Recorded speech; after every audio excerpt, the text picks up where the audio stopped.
We love you and we care about you, and we want to be there for you as a first responder in a time of crisis when there is nothing else to help. I'm Dianne Timmering. I'm Vice President of Spirituality for Signature Healthcare, based in Palm Beach Gardens, Florida. When I started about 3 years ago, we started with a small prayer chain in the company. We started with about 7 of us, and it grew and it grew, but one of the things that the prayer chain did, it started to inform us of all the need in the company, all the things that were happening to our people, health care issues, bills they weren't able to pay for example, significant surgeries, they just did not have the money to cover the surgery, catastrophic events, tornadoes, I'm about to say earthquakes, tornadoes, impacting our people and decimating their lives by just obliterating their homes, taking everything. We just had flooding, for example, in North Florida at Ormond Beach. Even though FEMA is going to come in and help them financially, there's that pocket of time where they did not know where to turn. We needed something else to actually, not just to pray, but we needed works. We needed action. We needed to be a first responder. We needed to be able to be there in the crisis mode beyond just the prayer. I mean, there's a scripture that says faith without works is dead. And we had the faith and we had the prayer, but we also needed the works.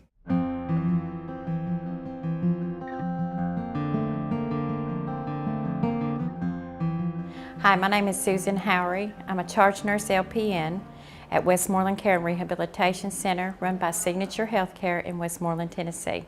I've been with Signature Healthcare within the last 3, I've just started my 3rd year in February of this year. I've actually been with the facility on and off for about 12 years. On February 5th of 2008, an area in Macon County, Tennessee, Lafayette, which is where we live, was hit by an EF4 tornado about 10:20 on that evening. I was at my daughter's house babysitting my grandchildren. My husband and my son and his girlfriend were home. The tornado was a long path of destruction that did damage a lot of homes. I know it took, I think, 15 lives total in that area. And our home was pretty much a direct hit. It just completely obliterated our home from the face of the earth. My husband was actually trapped in the debris of our home and our neighbor's home, who had actually come down on top of ours. But by the grace of God, they survived and made it out of that alive. And then they actually came where I was, about 6 miles away, at about 11 o'clock at night, which I didn't expect them to be there. And initially when they came through the door, I asked them, I said, "What are you doing here?" And my husband threw his shoes down and he said, "That's all we have left." I said, "What are you talking about?" He said, "We've been hit by a tornado." And I was just in shock. I don't know how I reacted, but then he came walking toward me and I could see he'd been injured, and then I realized that exactly is what happened, and it looked like a bomb had gone off in our neighborhood. Of course, the next morning we all come into the facility and we knew that a lot of our families and friends were affected by the tornado, so the facility come together as a whole to start taking up donations, clothes, money, food, whatever they needed. There was a box taller than I could reach into in the administrator's office, who was Randy Ashby at that time, full of laundry soap and window cleaner, paper towels, toilet paper, baby diapers, baby wipes, hand sanitizer. I mean, you name it, it was in there. And they just said, "You get what you need." That's just what we do here. We do that for anything, whether it's a tornado, whether it's a fire, whether somebody needs their light bill paid or whatever. That's just the way we are. So when I came back to work, they had said on, and I can't remember what day it was, but Chris Cox, who is our regional administrator, he was here one day and they just said, "We're going to meet in the dining room at X whatever time it was, and Chris wants to speak to everybody." When we arrived in the dining room area, which is where we hold a lot of our meetings, Chris Cox announced that Signature Corporate had held a benefit luncheon because of our area being hit with the tornado and so many of our associates had been affected. I felt pretty overwhelmed, and I was overcome and pretty speechless, but very, very, very grateful. It touches my heart deeply that we work for a company that is concerned for their stakeholders like that. I've worked other areas that would maybe say they're sorry or send a card, but they wouldn't have compassion that I feel like that our company has. And it just adds to that sense of family and well-being, and that there's a concern there. What ran through my mind was that if the corporate people of Signature, if I ran into them on the street or in the grocery store, they probably wouldn't know who I was. So they got together and gave out of the goodness of their hearts to someone they didn't even know. It felt like, you know, you're here, you work for us, we want to help you, and that felt really good. The real cool thing about the Compassion Fund is that not only can it assist all of our stakeholders, but it can also assist in all the communities that we serve.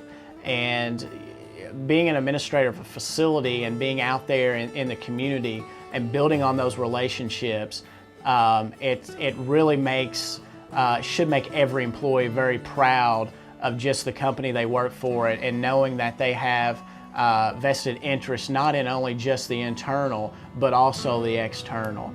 People believe in the good Lord above, or whatever they believe in angels, but there are angels on earth too. Just take for example, $1 out of your paycheck each pay period. You'd come out to only providing $26 for the entire year. With 10,000 employees, you're looking at $250,000 that can go towards this Compassion Fund, and the impact that amount of money would have on communities, on employees, on families, loved ones, would be a great, great blessing.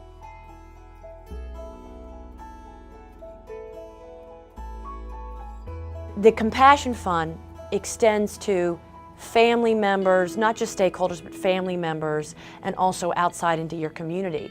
Our communities are so important to us because we work with the local officials, the local government officials. We work with the local spiritual leaders. We are connected to your community. So naturally, it would be a part of the community in which you reside.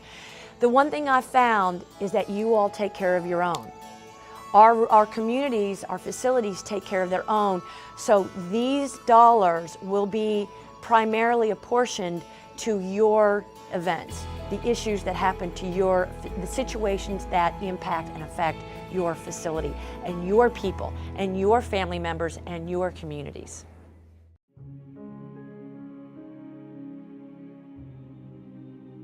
To be a recipient, a Signature employee or stakeholder, you must have been with the company for 90 days. For a family member or for someone in the community, they must live and work in that community to receive a benefit. Benefits are selected based on need.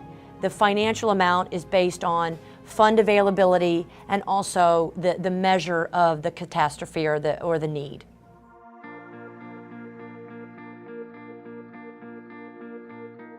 This is how it works.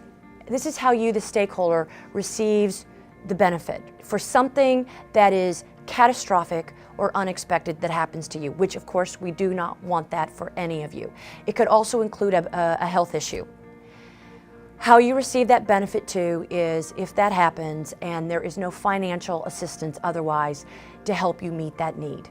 We step in and provide you the compassion, the care, and the love to help meet that need. There is an application process which your administrator or your human resources director or your Compassion Fund coordinator will have available for you to either do for yourself, or someone of course can do it on your behalf.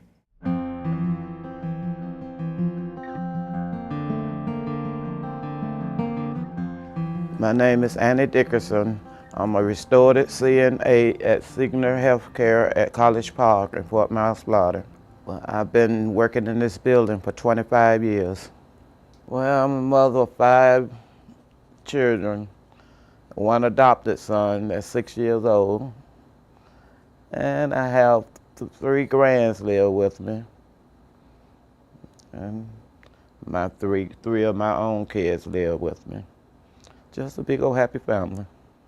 Well, it happened on December 22nd, so we all woke up that morning finding out via the newspaper, via phone calls, via coming here at work, that Annie's house had caught on fire the night before and had destroyed everything. And she had lost every single thing that her and the 8 people that she had living with her, family members, had. The only thing that they had was what was on their clothes, the clothes that was on their back when they got up out of bed that night, to be woken by Annie and the other family members of saying that the house was on fire. Well, really, I don't know, because I was in my room in bed already, and I just heard my son-in-law run through the house yelling fire. And my only thought was just to try to get my kids out and grand. So after everything was over, they said it was electrical fire. They tried to save everything, but the fire had got up in the roof and everything. And it was metal or copper up there on the roof, so they had to tear that off, but they got it under control. It's around about 11:30. And American Red Cross came out. They put us up for the night. Of course, we were all just completely dumbfounded and didn't know what to really do. It was a few days before Christmas, and Annie historically has always taken off a week or so before Christmas to do all of her Christmas shopping, because she saves up year-round in order to be able to go out and buy the Christmas presents for her family.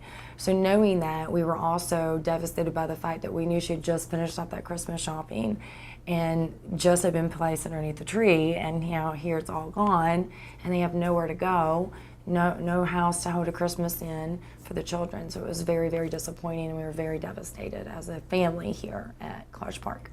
The moment that I realized that we had one of our stakeholders, one of our family members, going through a distress time, I was able to quickly get on the email and get the prayer list out to we have a prayer list, an email list, that we can send prayers every day to ask for other people to pray for situations, for people, for facilities, for loved ones.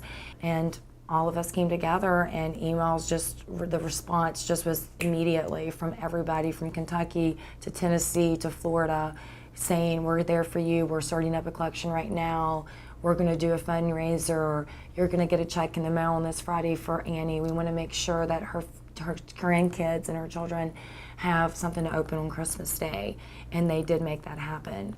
We had people donating food, money, gift cards to different stores. We had people bringing in furniture, donating things from their own home, their new things, used things, and then we, every day for a couple weeks, we received items from other facilities. They were sending us checks and gift cards and things to pass on to Annie and her family also. Toys and things for the kids for Christmas, money, coupon, gift certificate for different stores where I was able to buy the kids clothes and stuff like that. She brought me some food. But my administrator, she gave me a bed set, to try to help me furnish off my new place I got now. But people have been pretty good by helping me out. When we all woke up and found out what had happened to Annie, it was a real in-our-face example of what we as a family of Signature can do for each other and what we do for our communities. And it's extremely unique to have such a plan and a heart for the people in a huge corporation like this. Rare would be a better word for it. You just don't see it out there at all. In fact, when I was interviewing one of the ladies on the phone, at the end of our conversation, she said, "Could I pray with you?" And where does that happen in corporate America? It doesn't happen. And that excited me very much. It felt great to be part of a company that cared that much for a stakeholder, a member of our family here at Signature. Just as a chaplain and a minister throughout the years, you see a lot of people that do a lot of talking, and talk is cheap. It's exciting to see someone actually taking action to take action in these situations. I'll sign up for the payroll deduction and be a part of it, and if there's a need here or in our community, I'd love to be part of the team that helps. I just want to thank everyone for everything they've done for me and my family, and I really appreciate it.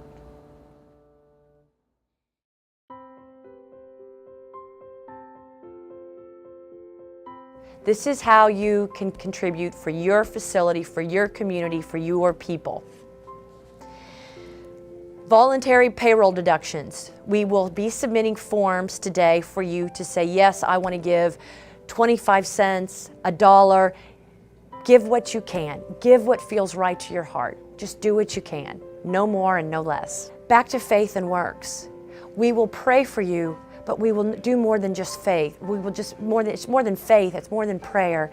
It's works, it's applying, it's doing something to help you in this in-between time when in some cases you're having to rebuild your life. We love you and we care about you.